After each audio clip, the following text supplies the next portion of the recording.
Yo, it's Dooley KP. And Brandon B. Dean. And we're Industry's Most Wanted live with TampaMystic. Yo. Every day I hit the trap, I'm back to the trap house. Every day I hit the trap, I'm back to the trap house. Every day I hit the trap, I'm back to the trap house. Every day I hit the trap, I'm back to the trap house. Every day I hit the trap, I'm back to the trap house. Every day I hit the trap.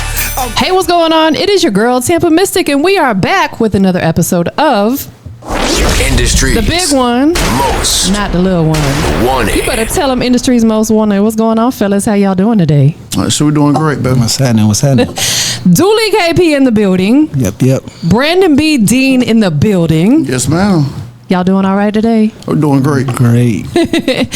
Well, you're here. Historically, Dooley KP has come through and we talked a lot about the music stuff, but today we got this film we want to talk about. For sure. We'll touch on some music a little bit, but right now it's all about this film.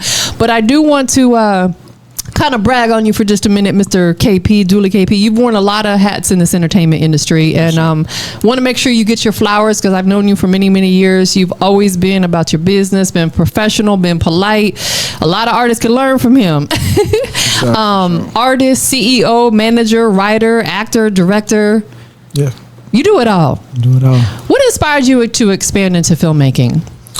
Well, I was in a movie, you know what I'm saying? But I had wrote this movie back around 2005, 2006. Yeah. And then we turned it into a book. So, just never got a chance to put it on film. And it was like lately, it was just time to do it. So I was like, no, what, let's go ahead and make this happen. Let's go ahead. Somebody actually read the book and like, yeah, you need to turn that back to a film. Like, yeah, that's what it was originally for. So that's dope. And Brandon, was film something that you were interested in before you met Dooley KP? Oh, yeah. See, I've been doing this for like a long time. Me and my kids, like we used to do little skits on Facebook. So, you know what I'm saying? Before that, you know what I'm saying? You just look at movies all the time, but like, man, I can do that. I can jump off that house. You know what I'm saying? Oh, he doing a backflip. I can do that too. Is that how you ended up with that hair like that? I'm just messing with you. I don't know if y'all want to know that story, but it ain't come doing no backflip. Oh, okay, I got a select little comedian in me. Don't mind me. I got something. I like that. Get it light skin. Nah, facts, man. Listen, life is short. We gotta have fun with it. Exactly. Enjoy every bit of it. So, Brandon, what genre of film was always like an interest for you? Like, me personally, I like horror flicks. You know what? Real talk. I always been into like action, and you know what I'm saying, because I know there's certain stuff I can do. Yeah. But ever since I've been, in school, everybody was like, "Oh, he a clown. Oh, he a clown." You know what I'm saying? He'll be able to tell you like, "Hey, he was a clown," like the whole time. So you know what I'm saying? Majority of the skits I was doing with my kids, you know what I'm saying, it was more of like silliness. Yeah. But you know what I'm saying? It's just because I try to show them in life everything ain't all about violence, everything about running the streets. It ain't about, you know what I'm saying, just enjoy yourself. Don't think life got to be a struggle. You know what I'm saying? Even though, we were hungry, but at the same time, we were hungry for silliness. I love that. I feel like you have to instill that into your kids. And respectfully, I'm not here to tell anyone how to raise their children. That's up to you. However, I hear a lot from some of the guests that I sit down that said they didn't have a really loving type of upbringing. Like they never heard their parents tell them, "I love you," or spend time with them. And then we wonder why people as adults are so standoffish. Well, that's what they was taught growing up. Yeah. I love that you're very interactive with your kids. And I ain't had that growing up, you know what I'm saying? I don't follow, you know what I'm saying, growing up. I don't mean to take up too much of a little time. No, you good. Just let you know, like, I ain't had that growing up. My mama raised us. Yeah. And he'll tell you, right before we made this movie, my mom died 2 weeks before we made this movie. My condolences. You know what I'm saying? So it was trouble. But I looked at it like, you know what, this is what my mama wanted me to do. I always played, laughs, she giggled with us and this and that. 100%. We have to use that. Like, I don't want to say because I'm gonna get emotional. My grandmother just passed last night. I just found out this morning on the drive here. I'm sorry. But I was like, I've still got to go to work. I got work to do. Because I feel like doing this is what's going to keep me focused and keep my mind going. And I'm sure you experienced that with losing your mom too. Oh, she right here with me right now. At all times. Yeah, look, she right now. That's beautiful. Right there. That's her. That's her ashes. That's her ashes. That's so beautiful. I love it. Dooley KP, same thing for you. What genre of film has always been your go-to? I'm a horror guy. Yeah, you're the horror guy. Nightmare on Elm Street. I was a Freddy fanatic. I know that's right. And do you feel like, let me ask you this. Do you feel like a lot of the older flicks, even though maybe the cinematography wasn't that great, are better than the newer horror films like the Friday the 13th and the Halloweens? Of course, the remakes will never be the original. Nah, they're corny now almost. No. I think certain characters that you can't replace either. So certain people, like you can try to replace Robert Englund with Nightmare on Elm Street. Don't happen. It's not going to happen. And Hoarder for Friday the 13th, who's bigger, stockier dude than other people that have don't fit the body type. And then even the people that's making the stories, they don't actually understand because I don't think they went back and watched those movies enough to grasp the concept. So they just kind of do a spin-offs and put their spin on it. So. I agree with that. You are absolutely right. They got to do their homework, do their due diligence. Sure. So you grew up in Valdosta. Did you ever imagine yourself one day as producing and directing films? Was that something that ever crossed your mind when you were younger? Nah, like I said, for me, it was always music. So, but again, being a writer, like I said before a long time ago, when I was in college, the professor always told me I was a great writer. He said, you'll be a better writer if you learn to read. And I'm like, well, so writing has always been my thing. Yeah. Poetry, music, so I can write a script. Absolutely, because I feel like it all kind of ties together. Because you could write a song and turn it into a film, the inspiration from it. You could write a poem and turn it into a song and, all the way around. Writing music, do you approach it differently than writing script? Oh, yeah. For me, the script came based on storylines as far as the music is coming from drawn inspiration. Got you. So if I'm writing that script, it's more of the fact of something that I actually I feel like somebody would want to see or somebody would want to know. First, the music is based on stuff that kind of impacted my life or what I'm seeing or at that time or something. So, got you. Brandon, do you do music as well, or is it strictly film and skits and things like that? It's strictly film. I already. I'm talking about my man over here. He ain't got no bars for me today. What, you know what I'm saying? I shot you to said Auntie. You leave that up to him. I shot to Auntie. She was old. She jumped off the tree. You know what I'm saying? But my man's over here. You know what I'm saying? He I told him, look, you're going to have to teach me a few bars because that's it. That got your little soundtrack going on. You know what I'm saying? So I said, I got to put me in, you know what I'm saying? I don't mind being, you know what I'm saying, being outside, being that person. Understood. So let's dive into the new movie. It's called Trapped. Yeah. Was this the first script that you ever wrote? Yeah. And you said you wrote it years back. Yeah. Like 05, 06. Yeah. What made you decide to finally bring it to life? Like I said, somebody actually, because it's the book I did. I turned it into a book after. Okay. Like, since I was like, well, it's going to be kind of tough to get the movie. So we turned it into a book. Somebody read the book and reached out like, I can really see this being on film. And everybody that kind of read the book was like, yeah, this you can kind of visualize it. So I'm like, okay, yeah, I think this need to be the movie. And now it's time to go. Do you feel like that's important to release a book first if you're really trying to get your point across, or do you feel like we're in an era now where you can just, because that's back in the day, a lot of people did that book first, then the film. Do you feel like we're in an era now where you can do away with the book per se? Nah. You need that first. Like, even for me, and I'm going to tell y'all right now, there's some stuff not in this movie that's in that book. So because of film time. Exactly. You can't fit everything into it. Would be an 8-hour movie. Yes. Understood. So if you want everything, you're still gonna need to go read the book. Is the book also simply titled Trapped? No, it's called The Trap. That was the original name. Got you. The Trapped. The THATRAP, and it's on Amazon. The reason we didn't stick with that was because too many The Traps was coming out. Understood. So we like, know what? Let's change it to Trapped. So for someone who hasn't had the opportunity to dive in and read the book, and you said there's some stuff in there that's not in the film. Yeah. Give us like some insight on what they can expect without giving them too much to take the excitement away, to make them want to still go read the book, check out the film. It's just life situations. Yeah. I mean, trapped. Yeah. It's like a revolving door. Yeah. Whether you're in the streets, you're whether in a relationship, job. I mean, you always will have something where you want to do better in life. Yeah. And then life situations tend to bring you back to where you are. So for us, is growing up, we know how that be. You know what I'm saying? Whether we want to try to escape the hardships, we want to change, but you get stuck in this situation. Like, people want to leave Valdosta, people want to leave Atlanta, or people want to leave this area. Yeah. But what's keeping y'all? Life. I got a financial situation or obligation to where I can't. So now I'm trapped in a hole. That is facts. I feel like we all go through that at some level, like you said, whether it's a relationship or business or something.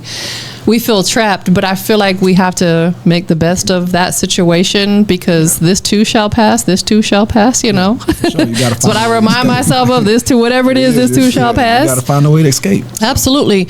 Did the inspiration come from like personal experiences, real life events, or was it a lot of it came from maybe, you know, just the creative side of what you do? And that's a weird and funny story. So for me, I wrote the script and then stuff started happening from the script. Like, I was like, hold on, this is crazy. So stuff started falling into, not everything, but a lot of this stuff started happening. It's like, hold on. It's because you were putting it out to the universe. Yes, and when you speak stuff into existence, 100%. Things happen. So I was like, look, man. So for me to play, you know, and put it in the movie form, it was more like, I can do this. It's too easy because this is mostly about me. Yeah. Not knowing this was stuff was going to pan out, but it did. Man, we have to be mindful of what we say, like verbally speak to the universe because it will come to fruition. Yeah. That's why we got to speak positivity. For sure. We got to speak love. We got to speak light into this world. Definitely. So what was it about this film, Brandon, that like drew you in? First off, Dooley reached out to me. You know what I'm saying? Because like I told you, I was always doing skits with my family. He reached out to you before you knew each other, like personally? No. So we went to school with each other. Okay, got you. Understood. Okay. And Dooley just got adopted to Arizona. Got you. Know what I'm saying? He just left and went to the Sun City. You know what I'm saying? And I'm so proud of him too, because you know what I'm saying, he producing. He got his own record label. You know, so I'm so proud of this dude. Yeah, you know he deserves his flowers. Yeah, exactly. Give it to him while he alive. While he can still smell them. Exactly. But like I said, he reached out to me, you know what I'm saying, because he wanted to do this in his hometown. Yeah. And he seen that I'm always doing skits. I'm always doing this. So when he hollered at me, I even just like, what, you want me I said, you want me to do the mean or you want me to do the silly? And like, you know, I gave both to him, and he's like, you know what, I like that part better. So you know what I'm saying. So when he reached out, you know what I'm saying, I was like, you know what, this was made for me. Yes. You know, like this opportunity, like he literally put it in my lap.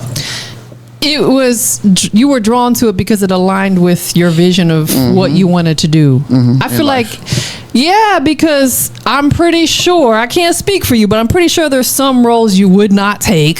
Oh, yeah. Because, you know, we ain't got to speak on it, but they're not going to align with your vision. My character, my vision. Understood, absolutly. And respectfully so. And we talked about that before. I said, hey, long as I ain't.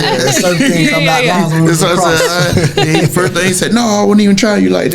So, you know. But you still got to, that's a disclaimer, you still got to throw it out there. Yeah. I would be the same way. But you know what's crazy? Because he gave me a choice. I like that though. You know what I'm saying? Before, he's like, look, these are all your characters. He said, which one you want to do? I'm going to give you a choice for which one. So I chose a bad guy. You the villain? Yeah, I'm a villain. Did he annihilate that role? Did he do his thing with it? Oh man, this dude, he did a phenomenal job. He's a character. Yeah, he's a character. He did a phenomenal job. But when he picked that character, I didn't see that. Because we're used to the silliness. The silliness. And the foolishness. So again, he was like, I want to try something different. I think that's dope though, because that doesn't typecast you.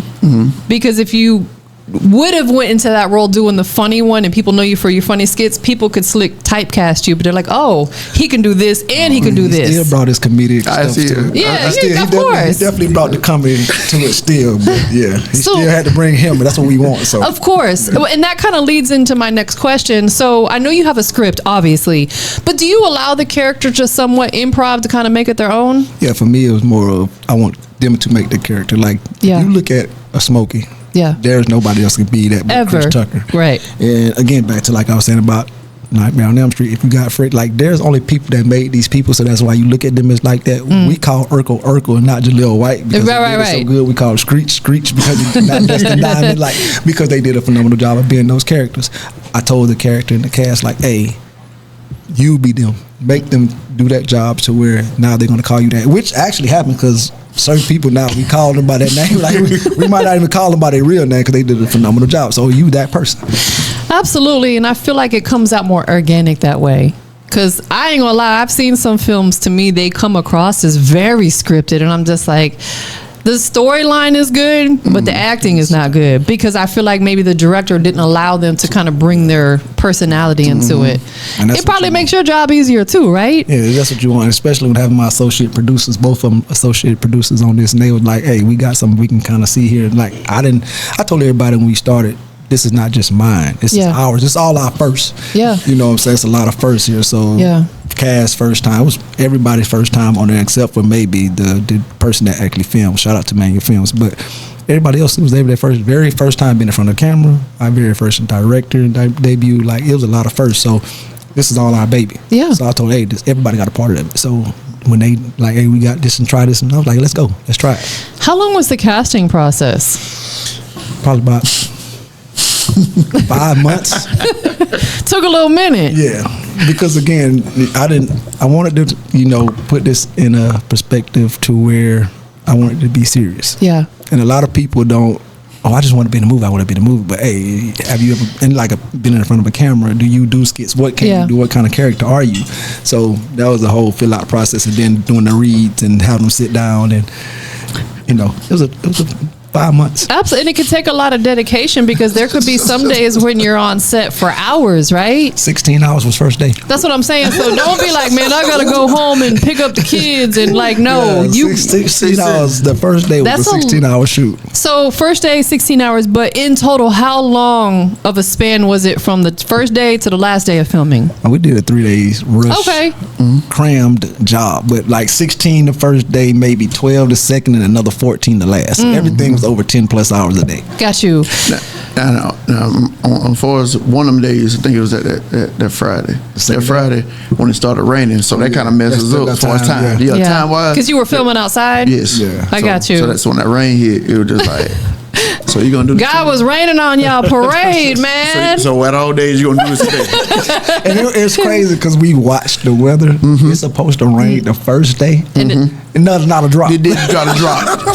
I'll tell you, shout out to the weathermen out there, because the meteorologists, I feel like they got the most clutch job, because all they got to say is 50-50. 50% in May, 50% in May not. Yeah, Saturday for us been straight, so you tell the weatherman we got to talk. What was one of the biggest challenges that you faced throughout this process that maybe you did not anticipate happening?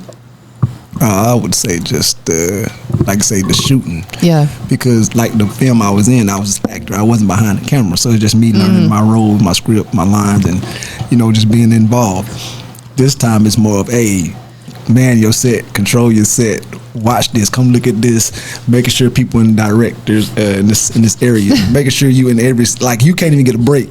I didn't even eat lunch.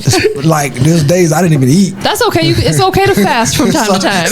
You gotta pull the positive out in it. I'm looking at the cast as they went and got lunch, and even him, this guy eating his pizza over here, he made me want to go get pizza. I'm like, bro.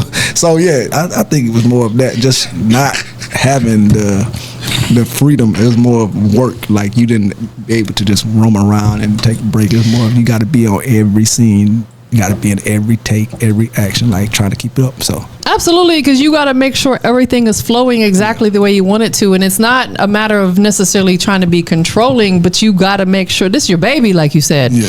You got to make sure everybody is on point, everything's on point. Post-production wise, who worked with you on that?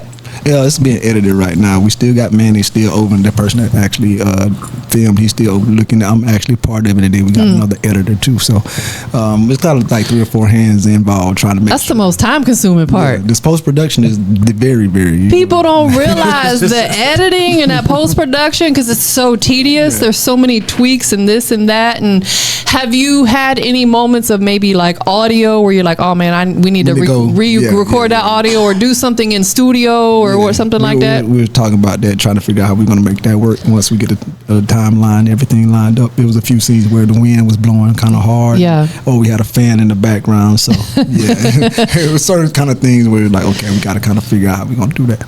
maybe just have them record it in studio. Yeah. That's what I have experienced, because I know a couple filmmakers and they had a scene where they did by the pool and the wind was blowing. They just ended up recording it in studio. Yeah. That was the option that we trying to run with. But when everybody's in different areas, and we got people in Atlanta, we got people from Arizona, we got people from about Austin. They better go pay for an hour of studio time in their city. They're like, man. But they worked out to get, as far as getting everybody involved. So. Would you say that, I know it's your first film, but would you say that you feel like you have developed a particular style as a filmmaker as of yet that's going to show up in this movie? No, because I'm a just like my music, I'm an open case. You know what I'm saying? We're working on a part 2, the follow-up for this movie. But we also want to do some comedy. Like I said, we got some comedy of people over here. Like both of my associate producers are comical, so we definitely got that in the works. Again, I'm a horror fan, so I want to do some horror. And then, like I said, being that literature and English is my big subject, I want to redo Hamlet and put a spin on that for us, And then also, The Great Gatsby was one of my favorite. I didn't think Great Gatsby did a great job as far as on the remake, they did, like the book and the original one. So. Yeah, we want to, try to tap into some of those literary works. Brandon, what did you enjoy the most about this process with this film? True. Like, because he brought people from everywhere. Yeah. Like you said, Arizona, Atlanta. Everybody, I love the vibe. Yeah. Like, everybody was cool. You know what I'm saying? We ain't had no knuckleheads. You know what I'm saying? Don't need no knuckleheads. Like, he did real well as far as choosing the crew, and like, I liked that. And you know what I'm saying? I had fun on set. You know what I'm saying? Because they gotta know if they went to sleep. You seem like a ball of energy. I am, you know what I'm saying? Like, when everybody was going to sleep, I was catching them. You one of them guys. Yeah, I'm one of them guys. Oh, okay. I'll make sure I'll never fall asleep around you. Oh, please don't. Because it was warned and advised that the first, it was like, we're going to have some long days. Everybody, we can do this, we can do that. Yeah, okay. You say that now. Wait till you get to our 16th hour, no food. I'm like, look, they over there asleep. I start recording and start messing with their lips or messing with their eyes. Wow. They wake up to that. You wrong for that. Makes good content though. But guess what? They weren't supposed to be going to sleep. So you're right. Sleeping on the job, boss. Exactly. Right. Sleeping on the job. And he already let us know, like, look, we won't have long days now. I'm talking about maybe 16, 18 hours. And like I told him, like, well, I don't sleep long anyway. So you know what I'm saying? I was the first one at the crib, like, hey, what's up? So we ready? And we were like, so. I feel like, though, if I was going to be in a film, I'd rather do it that way. Let's do 3 really long days versus trying to drag it out over a 3-week period, 4-week period, only a couple hours a day. And it's going to be more difficult because everybody's schedule is different. Yeah. Was that ever a conflict, the scheduling portion, or was everybody pretty much able to accommodate? Like I said, it was a very, very easy task once we got the casting done, because everybody understood, like, these are the days we're shooting. Like, we put the schedule out there. These are the days we're going to shoot. So can you make those days? And everybody was like, yeah, we can do it. So once they agreed, it was like, okay, it's going to be simple then. Everybody, but like I said, they didn't prepare for them days. Like, a lot of people like, I work this long and I don't go to sleep till this time. And okay, it's not the same. It's not the same. Right. Because I feel like, especially if it's their first time doing it or they're fairly new to doing it, they don't realize how much brain power it takes to remember those lines and remember the scenes, and it becomes mentally exhausting.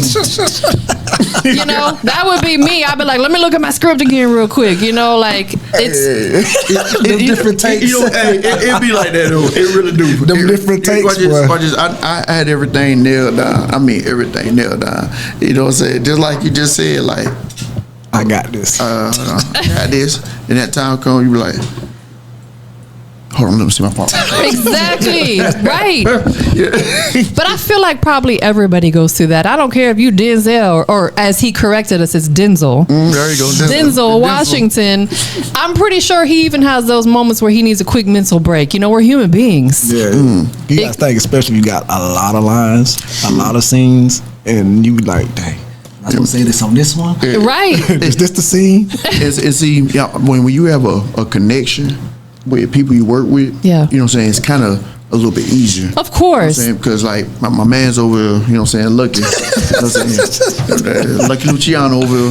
But you know what I'm saying, we ain't never been around each other a day in our life, but when we got on set, it was like, chemistry. Like we instant and it was certain times where it was just like we was on set, we kind of made up our own and went with the flow, and it was just like, it was like perfect, as if it was really in the script. Yes. But it really wasn't. We made that ourselves as we going on. So when you see certain stuff, when it's me and him, the light skinned dude with the braids, that's him. What is it with him and light skins? He's light skinned on What's up? He's dark on the outside, but He light skinned on the inside? Okay. I'm extra chocolate on the inside. You milk you dark chocolate? I'm milk chocolate on the outside. Okay, so you like cocoa powder on the inside. There you go. Cocoa powder, cocoa puffs. That's that good stuff. My stripper name Chocolate City. Oh, okay. It's not hot chocolate. It's not. See, that made me feel like somebody's one of them. Yeah, you may enjoy that. Sure. What you talking about? Hold on now. You blowing on me too. See how he did? Especially if their breath ain't on point. There you go. Get your hot breath off of me. There you go. See, you're melting this chocolate. Melting this chocolate, baby. You can't do that. The sun already catching me. You can't. Dooley, was there a moment like where you were on set and you kind of had an epiphany of like, I'm really doing this? Like, did you have that defining moment during your filming process? First day. Tell us about it. I mean, so the scene was actually had him in it. Okay, of course. You talking about the chocolate guy over here? Yeah, it had him in it because we actually filmed him early in the day. And when the camera was actually set up, and I'm looking like, and I got called to come like, hey, then again, this is my first time directing, so I got called like, hey, you got to come check this out. We got to come see this. And I'm looking behind the camera, and they sitting there, and we done went into like 12th take. We done went into the 12th take, and that's when the dude was like, hey, you got to come check this out. Which one we're going to try to keep or whatever. And it was kind of like, you know what? I didn't see this movie being what this movie has become. I mean, because nobody really got a chance to rehearse. Yeah. You know, being in different spots. So when the cast came together to, you know, be able to do their lines and have that, like I said, that bond and chemistry, it was more of like, wow. So it really was like a great feeling to be seeing that I'm going to have this movie that impacted other people, because everybody, like I said again, just at first, nobody ever thought they would ever be in the movie. Yeah. So that alone gave me the feeling like I'm impacting somebody, people's lives. Absolutely. I'm trying to bring them aboard also with what I'm doing. So it was a great feeling. 100%, because, you know, like you said, with it being a lot of people's first, or maybe everybody's first, it could open up some big doors for them. You never know. Someone could watch the film and be like, man, I loved him in that film. Yeah. We need that chocolate guy to come over here and be in our film. You know what I'm saying? Bring all that chocolate over here. And that was my aim. We only had one experienced actor, and that was Ray. Shout out to Ray Midnight Williams. You know what I'm saying? He did a lot of Tubi movies, so he was the more of the experienced, seasoned one. That was the only one. So other than that, everybody was very first. With having him on set, you said his name is Ray? Yeah. Did you guys learn something from him, being that he was seasoned? Yeah. I definitely did. Like, he was only there for the second day of shooting. Yeah. Third day. It was the third day. Third day. He was there the last day of shooting. Yeah.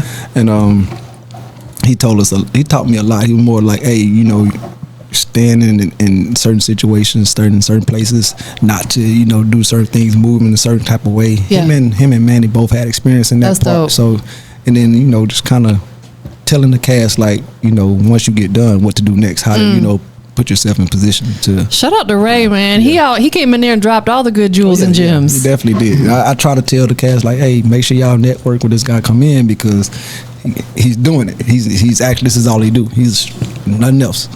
And he's booked for the rest of the month.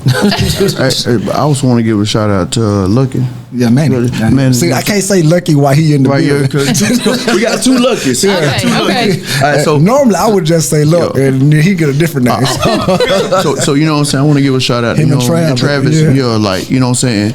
They helped direct. They did the camera thing. Like, I ain't gonna lie, did they thing. Travis was kind of fresh at it, but he had to stay first. He was Travis first. Like, when I say he adapted just like that. And I would say, and see, he had us worried, because when we doing our little Zoom before we even did the movie, he was like, hey, I want to let y'all know, I'm not the drill sergeant. Drill sergeant right here. I'm not.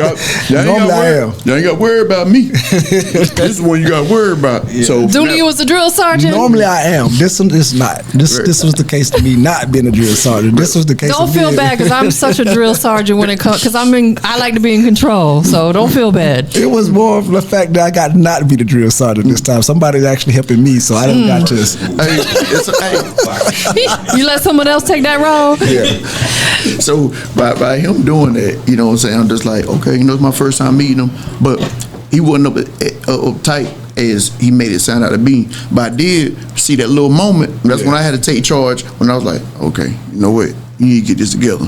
I can see him over about to get real frustrated. he gets there. I said, you about to bring the drill sergeant out. This man, he told us it's a drill sergeant. We ain't seen it yet, but you about to bring it out. Get it together. You know, so man, he can get to that. Like when he work. You know what I'm saying? So for me, it was more like, look, y'all got him telling y'all like, hey, y'all got to worry about Dooley being the drill sergeant, waking y'all up at this time with the voodoo. I was like, well, no, you don't have to worry about me. Like literally, look. Well, man, he called me at 4:54, day one. We started at 5 a.m. That's what time we supposed to be up. And we didn't start shooting till 6, but he wanted everybody up in about 5:30. 4:54, I got a phone call. I'm like, bro.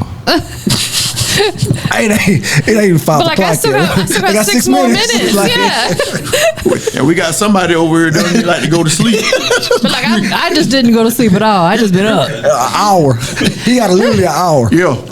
But I feel like that drill sergeant mentality comes from being passionate. Yeah. Because you want your piece of work to come out as good as possible, because it's not only a representation of you, it's a representation of everybody else as well. So it's like I feel like some people if someone's being a drill sergeant, give them a little grace. It's because they're just passionate about their work. Responsibility, all this stuff. Yeah, they gave me a hard time about it. But it was like, boy, like everywhere we go, and it's like, you know, when we on tour, Dooley gonna get y'all up and say beat to this and beat to that. Well, y'all might as well know. So even with this promo run, I'm like, hey, you know, these are the times. So well, it also presents a certain level of professionalism too. You know what I'm saying? Let's keep it G, because I've been doing this a long time, and a lot of these artists feel like they can walk in on their time. And it's like you're not respecting other people's time. So it just it brings a level of professionalism.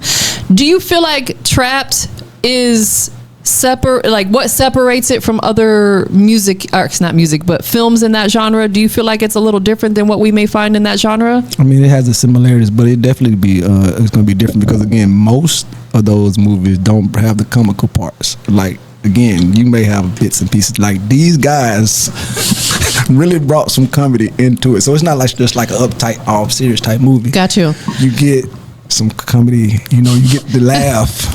You get to see what real life is like when you actually going through situations and you're frustrated, but somebody makes you laugh and somebody brings that out you. So you get that, you know. If, without comparing it to another film that's out there, like maybe a well-known film, what would be another film that you would say it kind of falls into that same type of category? Well, I think I kind of drew my inspiration from looking at a cross between State Property 2 and you know, because that was, it was a great one. And then I would say the second one was definitely The Boys in the Hood, because Ricky wanted out, Trey wanted out. You know what I'm saying? So that was the whole mentality. Yeah, they wanted out of that situation. So those were the two that I kind of drew a lot of inspiration from. That's dope, man. So what you say I'm gonna do with the Jerry curl? With the red Hyundai? Let me find out you got a red Hyundai. What is it, Excel, Elantra, whatever it was? Yeah, that was you with the Jerry curl and the big piece. Shooting her. Yeah. Oh, man. Follow the drip. Follow the drip. Eat my fries. So you definitely said that your creative process with music is different. Yeah. Let's dive into that a little bit, because there's a lot of people out here who write music, but they've never been on the film side. If somebody's a music artist and they've been writing music for years, but they want to dive into film and getting into writing scripts, what advice or tips or gems would you offer them? So again, research. You got to definitely do that. So for me, I would advise you, like, you got to go deep inside the creative. You gotta get that creativity juices flowing. Like you gotta go inside and be like, how can I tell a story? Because even with music, it's painting pictures and telling stories. Like I said, most of us either is drawn for something, is something we go through, or something of that nature. When you're doing a film or a book, this is something that's created. Yeah. It's a story, not always true. So you got to deep inside, like, what can I give the masses that draw them in to tell a great story? And the storyline will actually sell itself. So, did you have a master scene, meaning that like in the early part of the movie, it kind of gives you a glimpse of what to expect? We start off at the end and then come back That's down. dope. That's dope. Did you say the name of the movie in the film somewhere? No.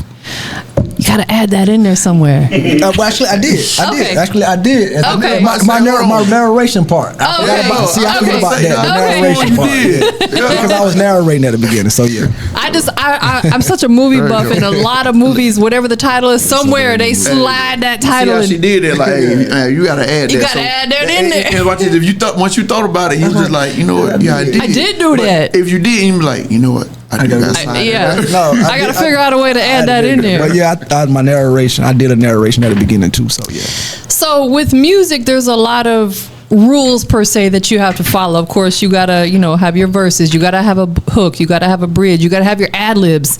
Is it kind of the same with film, or is film more like freestyled per se? It depends on how good of the story. You I got want to you. have the climax, which is the turning point. Yeah. You know what I'm saying? You definitely want to have a protagonist and an antagonist of actually having, who is going to be these people. You know what I'm saying? So you got to have a plot. You know what I'm saying? You got to have that. And then you also got to have a plot twist. You know what I'm saying? So in order to have a good story, you definitely want to have those. That's where the research comes into play. Because there's a lot of things that some people may notice, but they don't realize they notice it. Kind of like the example I used, majority of films, the title of it's going to be somewhere, someone's going to say it throughout the film. Some people may not catch it. Subconsciously they do, but so that's where that research and that study comes in. What about as far as the soundtrack? Oh yeah, we definitely got some heat, and there's one of the associate producers and main guys over there. He's in charge of that soundtrack. He left me. I like, look, I got a lot going on over here with trying to get this done in the post production and whatnot. So we're gonna leave the soundtrack to him, but we got some fire. Is any of your music in there? I got the title track that's gonna be in there. Okay. I just definitely brought something back for that. So you said it's in post production right now. Do you have an anticipated time frame? We don't have to necessarily hold you to a date if you haven't given one yet. We got a date. Okay. We got everything. Okay. So premiere. We even got some premieres, which we're hoping you're gonna be at in the one in Atlanta. So if it's in Atlanta, I would love to be there. We got one up here. Where's it gonna be at in Atlanta? Do you have the location set? Yeah. Valdosta, November 7th. That's the first premiere date. It's gonna be at a theater down there. November 8th, we're up here in Atlanta for another premiere at Dave & Buster's, and we'll make sure we have that information for you also. Hard. And then November 15th, we're out in Arizona at another theater. So we even got some theaters that's going to premiere red carpet, doing what we do. And you said at Dave & Buster's? Yeah. Is it going to be the one in Lawrenceville? I'm just saying, we live in Lawrenceville. We got a Dave & Buster's, Working Alpharetta. Oh, it's gonna be in Alpharetta. Okay. No, that's dope. I would love to be there. So definitely keep me posted. Of course. And then we also got some other outlets that we putting them on. So the Tubies, the different platforms, and like I said, some different Roku channels, and then also different other outlets that I've just seen that's new. You know what I'm saying? So we putting it out there. This is the reason why we're doing this promo run. Like, most people don't even do that no more. But being coming from the music side, I'm like, look, you want to generate a buzz and get as many eyes as you can on this movie in anticipation before it released. 100%. So you're right now working on like the distribution portion of it. Yeah. So for sure, it'll of course probably land on YouTube, I would imagine. Yeah. And then you said Roku. Like, what about like is Tubi and stuff like that? Yeah, okay. That's the reason why we got Ray being one of those Tubi actors. Is like that's our key. That's your key. Yeah, to get that. That's hard, man. And congratulations. We also, like I said, we in negotiation with a couple of more. Like I said, they're brand new. And then we also got Hulu that we're trying to work with, and Paramount also trying to get on Amazon. Yeah. So I know you said again it's still in post, but do you know approximately what the full length is going to be? We actually like an hour and 5 minutes what we looked at. Oh, that's easy. That's an easy watch. That's why I was like, it wasn't too long. So I actually got some samples today of the finished product, you know, and then there's like, well, if we decide to approve those samples, we can go ahead and start moving forward with the timeline and putting it all together. So got you. 10, 15 days max. So by the time we finish in the promo run, we have a couple of weeks to get stuff scheduled for the premieres. So you currently reside in Arizona. Where do you reside at, Brandon? Valdosta, Georgia. Oh, you in Valdosta. Okay. That's dope. Title town. So that's like, you've been there your whole life then, because you said you went to school together. No. I actually moved down there in high school. Okay. See, I'm originally from Tennessee. See this big ring we're going to beat y'all today? Here we go. Is that the one? Is that the one you slapping people with? You know, I should have had this on. That might not have happened. Be careful. He'll slap the taste out your mouth. Don't come for him. He a Georgia fan, though. So no, I'm pointing to the camera. Oh, okay. I ain't worried about y'all. I'm talking to the people on camera, not him. Not him. I usually disclose that if you see me pointing this way because I'm talking to the camera. Don't get mad at us today. You hear me? The Georgia fans. Look. Georgia fans, when we beat y'all today, don't get mad at me now. You know what I'm saying? Just say, you know what? I'm going to go watch this movie. Now, don't trash the movie now. Don't trash the movie when y'all see me. Don't start throwing the eggs and all that. Look, but we're going to get y'all today. No, that is facts. So I know, Dooley, you know, obviously music has been a passion for you. Do you feel like at all music is going to be somewhat put on hold for a moment, or are you going to fully pursue it while you're pursuing doing film as well? I'm already trying to transition that. I mean, being Luciano, been talking, you know, along with Blame Chef and a couple of other people, like we definitely want to try to continue to, you know, push others. You know, my thing has always been opportunity for others and try to sit back a little bit. But as long as I have to provide some music, and then I'll keep coming here and there. Like I got some stuff coming at the beginning of the year.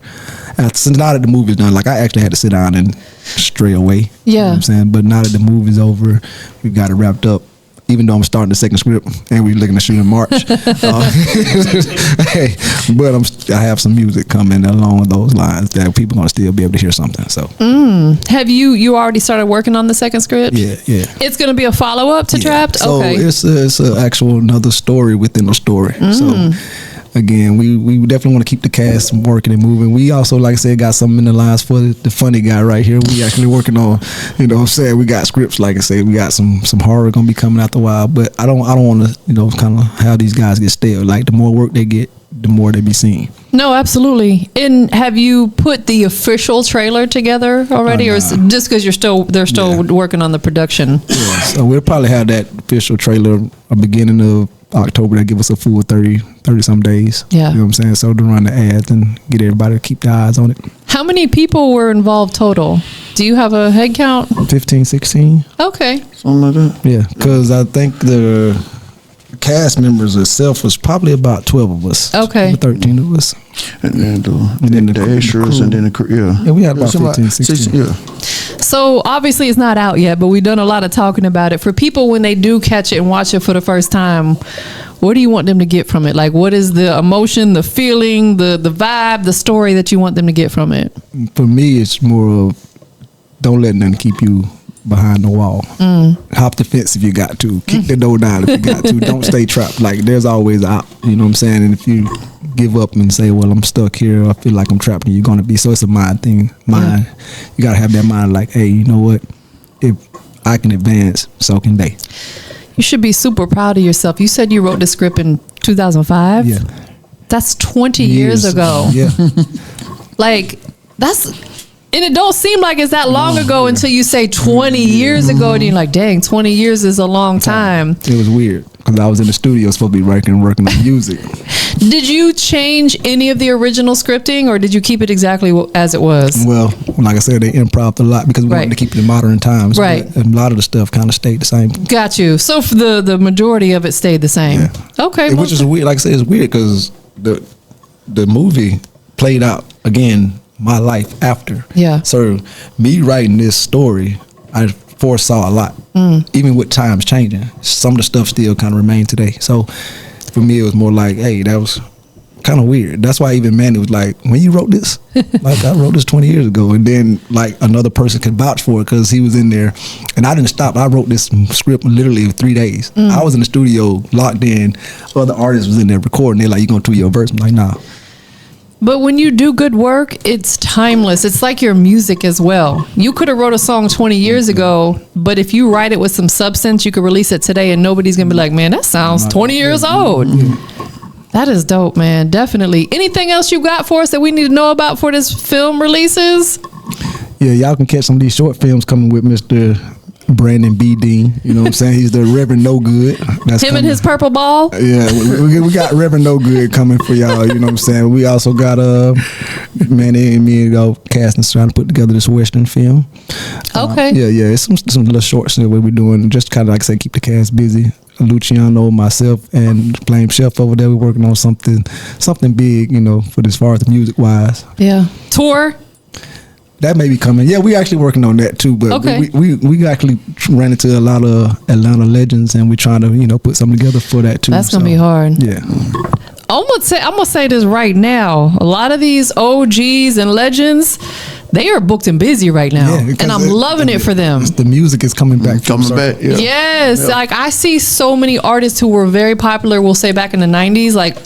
I just interviewed the Funky Bunch, Marky Mark and the Funk Bunch. Yeah. Super dope to interview them, and of course, I interviewed their DJ Newmark. I interviewed Jace from Soul for Real, the lead singer, popular in the '90s. I love that we're seeing a lot of these artists that were popular back then. Kind of, I'm not saying making a comeback, but somewhat making a comeback, if that makes sense. Bring it back. I think, like you say, everything comes full circle. So it does come full circle. At the end of the day, like if you, like you said, timeless. If you make classic music, that music just gonna stay. And like, look at the TikTok era. You brought Young and Laid Back. Exactly. Dancers coming back. Like, it's a lot of songs that people be like, this was something I listened to. Yeah. Like, 30 years ago. You know what I'm saying? Like, yeah, now these kids is on it. So don't ever let anyone tell you that you're too old to do anything. Like, never. Don't let someone get in your head like that. Dooley, where can people follow you on your socials? Everything's at Dooley KP. Dooley, K as in Kite, P as in Paul. Simple. Brandon? Brandon Diego Dean, Facebook, Instagram, Brandon Dean, Superman. Kin of Jimmy Dean. Yes, the sausages. Yes, that's my great uncle. As you can clearly see what the set was like. I could tell. It was a fun set, but yeah. And the other young men, the fine gentlemen that are here that are not on camera, do you want to also provide their social media if you know it off the top of your head? He said, don't get me to line. I'm over like this. Lucky Luciano, the great. LucieLuciano, the great. The great. On all platforms, IG, Facebook, all that stuff. It only took him a few years to change it. Well, you know, Dooley has the short one, and I have the long one. Oh my gosh! Because that's what he wanted to say last night. He got the long one. Well, fine, I got the long, and you got the short. He made it long because he had to spell it out, everybody. Come on over here. Get on that mic real quick and tell them where they can follow you on your socials. And look at this camera right here. I'm Blame Chef. I'm the producer. You can follow me on everybody else's pages because I make the music. Okay, there you go. Straight like that. Anybody that you really want to give thanks to that's been very supportive through this journey? For sure. First of all, the Trap Stars, the whole cast and crew, you know, Emmanuel Films, Trav, you know, they got jobs on the camera. Mr. Ray Midnight, you know, coming through and blessing us with his presence. And then, like I say, from the Queens, Joelle, Kimberly, both Toyas, and then all the, you know, Trap Star goons. You got, you know, Crunch Time, who will be up here a little later, Leak Young and King Littles, my nephew DeAndre, you know, so the whole Trap Star cast. Yeah. Mr. Womp, Greg Lofton himself. But then also the 229, you know, y'all know we gotta definitely shout out the city. So, and then it's the 602. Phoenix, I'm representing everybody that's been supportive of what's going on. So, yeah. Absolutely. What about you? Anybody you want to give thanks to? You know, actually got a couple. I want to give a shout out to my family in Tennessee that helped me really push me through this, you know. I want to actually give a shout out to my Hay Howard family. The Hill. You know what I'm saying? I want to give a shout out to my West Side family. I want to give a shout out to my brothers. You know y'all. I don't got to name all y'all. You know what I'm saying? But I really want to thank y'all, and I want to thank my kids, because my kids, they in the movie too. Oh yeah. Oh, that's dope. I love it. You know, Okay. the kids in the movie too. You know what I'm saying? Because they was doing skits with you before, so they already had a little acting skills going on. I come up, they come up.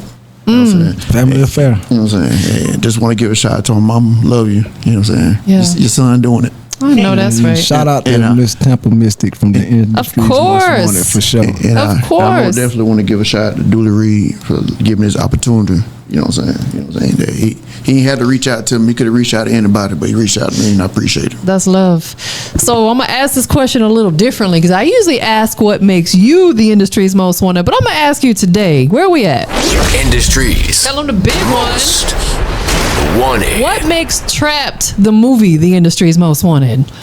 Because at the end of the day, we all want to escape. So if you're trying to advance, don't get trapped. You got to get out. There you go. Say that. I love it. Thank you both. Thank you all four of y'all for being here today. And not only that, we dope.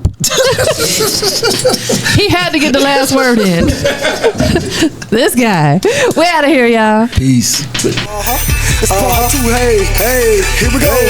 Every day I hit the trap, I'm back to the trap house. Every day I hit the trap, I'm back to the trap.